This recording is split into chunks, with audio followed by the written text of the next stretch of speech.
Welcome to the Jon Gil Podcast Show. Super excited because on this episode, we're going to talk about inheritance. What to do with your inheritance. Okay? Someone just passed away, someone's deceased, and you're going to be coming up on some funds. You know that you do not want to put that into the bank because if you do, eventually it will get spent. It just will.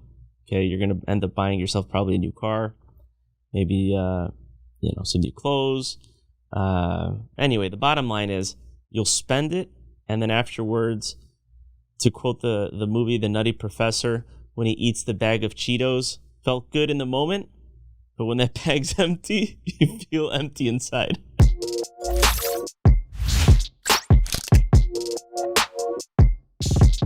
You come up on a lot of money. What I highly recommend, and we talked about this earlier, there's a ton of ways that you can make money in real estate, either through private notes and mortgages, syndications, partnering and JVs, wholesaling, leasing. But first off, if you're looking to just buy, okay, and just do this all yourself, here's what lenders are going to look at. They're going to want to make sure that when you go to get qualified at a bank, they're looking at your income and your credit, right? So if you don't own any prior real estate and, like for example, I got asked from someone who is actually going to be coming up on inheritance money. And he says, I just want to buy a multifamily property where I can live in and, will X amount of money that I'm going to be inheriting be enough to purchase the property? And what is the bank going to be looking for? So what I told him was it's going to be, when you go to apply, they're going to be looking at about 3 times it's called debt to income ratio, and that's about 35%. And then 35, sometimes you can go up to even 50%, I think, with FHA. And FHA would mean that you don't own any prior homes. But essentially what that means is that your expenses cannot exceed 35% or 50% of your income. And then there's also another one where it takes into account all of your expenses, including your mortgage. All right. And then that also cannot exceed, say, 50% of your income. So I think just your debt and income is one. And that one's, I think, 48%. And then your combined income and mortgage can exceed like that 50%. But sometimes I have seen people actually go up to like 55% and still get approved. So keep that in mind. But with a multifamily property, you're also going to be able to qualify for even more of a loan amount because the lender will take into account the income being received and generated from the additional apartment. So, again, answering the question about how much income I should be making, that's the number. So if you don't have that at the moment, but you're coming up on a lot of money, then all that's going to happen is the lender is going to ask you to come up with more of a down payment. So they won't automatically deny the loan. They'll just say, okay, look, in order to get this deal done, you'll have to put up an additional $50,000 or $60,000 or whatever it is so that your ratios will be in balance, and then you can qualify for the loan. Okay? And another thing is, do not, if you're just going to start this out, and it's your first purchase and you're thinking multifamily, most people think like a 2-flat. I always recommend the 4-unit property. And again, we had this on a prior show when we had Ryan. He was one of our earlier guests, and he explained that if you're going to be using FHA, you should purchase first a 4-unit property. What that means is that there are 4 residential dwelling units in the building.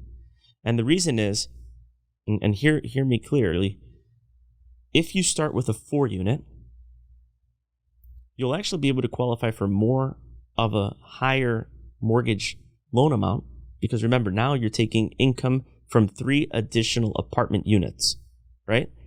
So we're not just talking 1, we're talking 3 additional units. The bank is going to say, oh, okay, well, each unit's making $1,000. So, we're going to tag on an extra 1,000. Well, they'll take 85% of that. So they'll say, okay, well, we're going to add an extra $850 to your income because that's what the building is generating. So, that alone, you're talking about an extra $50,000 to $100,000 additional that you'd be able to qualify for per unit. I'm not talking about total. I'm talking about per unit. So if you're talking 3 additional units, you can probably qualify for an extra $300,000. So what you do is you buy that 4 unit, you're happy. The tenants are paying your mortgage, right? You are not, all that rent is going straight to the mortgage. You are not paying anything. And this is feeling great because you've been paying rent your entire life. And now you have all this extra cash that you're coming up on. Well, what you do is you can actually end up buying an extra 4 unit using FHA. And the reason you would use FHA is because you only have to come up with 3.5% down payment. So that inheritance money, you're trying to squeeze out as much value that you can from that payday, right? So instead of coming up with that $100,000 or whatever it is, you only have to come up with 3.5% down. Okay, well, you didn't qualify because your income wasn't that high. You had to come up with an extra, $10,000 or whatever it was. That's okay, but at least it's still not like 100% of the money you inherited, right? So you can then buy another 4 unit using FHA, and by now, hopefully, you'll only have to come up with 3.5% down payment. And you say, well, I thought FHA was just for homeowner or owner-occupied property. Well, it is. You're just, you're telling the bank, and you will be going to move to that other property. And as long as that property is worth more than the one that you paid for, than the one that you're currently in. So let's say the first one cost you $300,000, and this one that you see over here is $350,000. Well, the bank's going to say, okay, well, they're moving into a better property. It's closer to work or whatever, but as long as it's more expensive, the bank is going to say, okay, they're moving into a nicer property. So it's believable. And then you can still keep that existing 4 unit that you just bought. And through FHA, you probably had a remarkable interest rate. You're still at 3.5%, 4% on a 30-year fixed. And now you get to lease out that unit you were in before. Now you're making income on those 4 units. And now you're making income on the other property as well. So that's how you start to scale and really leverage your money, okay? And that inheritance money. And then I think using FHA, you can probably acquire about, 28 to 32 properties total. So the trick would be you buy a 4 unit, a 4 unit, a 4 unit. You can only do it, I think, 3 times. Until then, afterwards, you have to go now to a 3 flat. And the bank is going to believe it, obviously, because now a 3 flat is always better than a 4 flat, right? Less neighbors. It's believable. And then you buy the 3 unit and you repeat the process. You buy a 3 unit for $200,000. You buy the next unit, 3 flat for $250,000. You buy the next one for, say, $400,000. And then I think it taps out again at after 3 properties. And then you go do that with a 2 unit. Then you do it again with another 2 unit and another 2 unit until then you buy, say, a condo. And then from the condo, you can go to a single family home. So now you've built this amazing, that is called squeezing the heck out of this program, right? That's FHA, where you're only having to come up with 3.5% down payment. And the entire time you're just taking full advantage of all that extra equity.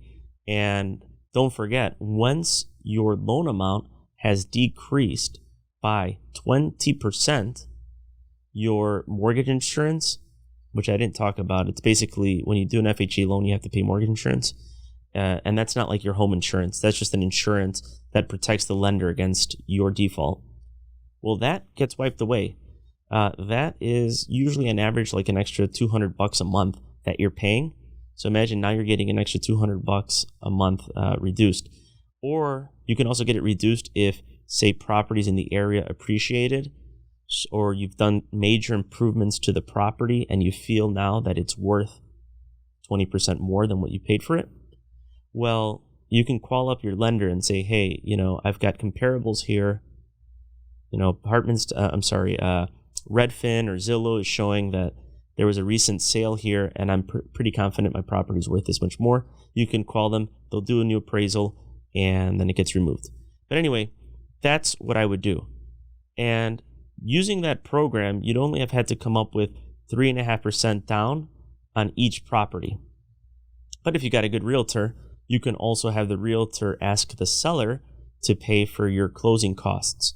So they can negotiate, say, 3%. So when it's time to close, now, you may not have had to show up to closing with anything. And you're like, how is that? Well, because say that the seller paid 3%, and now you came up with they're giving you a tax proration. That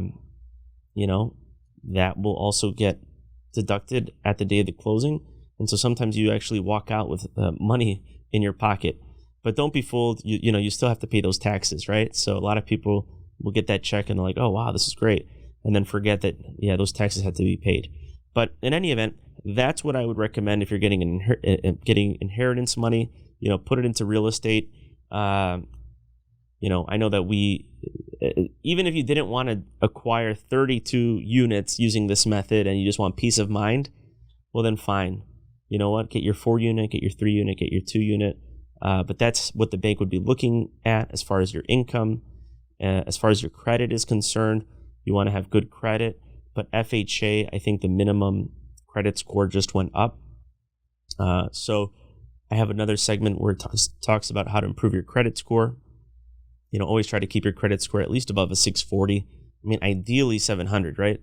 But just work on improving your credit. You're going to be able to get the best interest rates and loan programs out there in general. So yeah, that's what I would do with that inheritance money. And that's it. Oh, well, obviously you have options: stocks, bonds, mutual funds. You can do all of that. But my expertise is real estate, so that's why I'm focusing on that. And I've seen more millionaires made in real estate than I have in any other industry. So that's why I always recommend people to invest in real estate. It doesn't matter if that's not what they're wanting to do full time. Just at least have some sort of real estate in their portfolio. So thank you so much. If you like what you heard, hit that like button, subscribe to the channel, and have a great day. Thank you so much.